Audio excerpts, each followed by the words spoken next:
আমাদের দেশের সরকার তারেক যে ফ্যামিলি কার্ড করছে সেটা কখনো দেখবো কিনা জানি না। আজকে আবারও বেড়ে পড়ছি শেখ সাহেবের ম্যানেজারকে নিয়ে মায়ের ঘরের। জানি না কতক্ষণ লাগে, এখন বাজতেছে 11টা।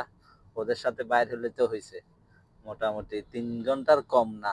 এখন আজকে কতক্ষণ লাগে আল্লাহ জানে। আজকে তেমন একটা মাসিক বাজার নাই, বসের মায়ের যে মাসিক টাকাটা আসে সরকারি, ওইটার বাজার শুধু।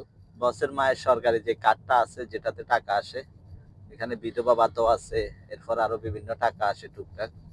আমাদের দেশের সরকার তারেক যে ফ্যামিলি কার্ড করছে সেটা কখনো দেখবো কিনা জানি না। দেখা তো এমনি হয় নাই, আর কখনো দেখবো কিনা সেটাও জানি না। কখনো বাস্তবায়ন হবে কিনা তাও জানি না। বাট সৌদি আরবে আসে দেখছি ফ্যামিলি কার্ড, এবং কিরকম বাস্তবায়ন হয়। মাস শেষে আপনি কিছু করা লাগবে না, কোথাও দৌড়াদৌড়ি করা লাগবে না, অটোমেটিক আপনার অ্যাকাউন্টে টাকা চলে আসবে। এবং একটা কার্ডও দেয়, যে কোনো দোকানে তোলা যায় না। ওই কার্ডটার জন্য আলাদা একটা মেশিন লাগে। কিছু কিছু দোকানে মেশিনটা দেওয়া আছে, এবং ওই মেশিন দিয়ে আপনি যে কোনো বাজার করতে পারবেন।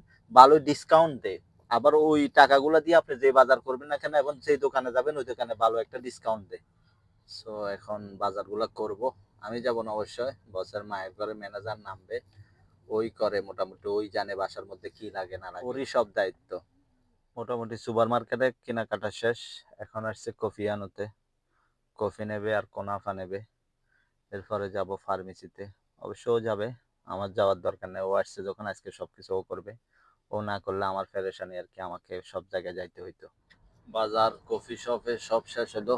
আমাদের জন্য কফি নিচে খাইলাম। এখন এটিএম থেকে কিছু টাকা উঠানো লাগবে, সেটা উঠাইনি। কিছুদিন আগে মাইক্রোওয়েভ একটা দিছি, ওইটা পাই নেই। ওই দিন আসছি, আর দেখি আজকে পাই কিনা। অনেকদিন হয়ে গেছে।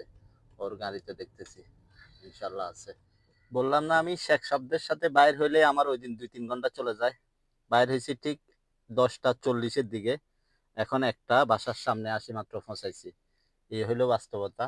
ওদের সাথে বাইরে হইলেই হয়েছে। শেখ সাহেবের ম্যানেজারে যেদিন আমাকে পায় ওই দিন একদম রফা দফা করে ফেলে।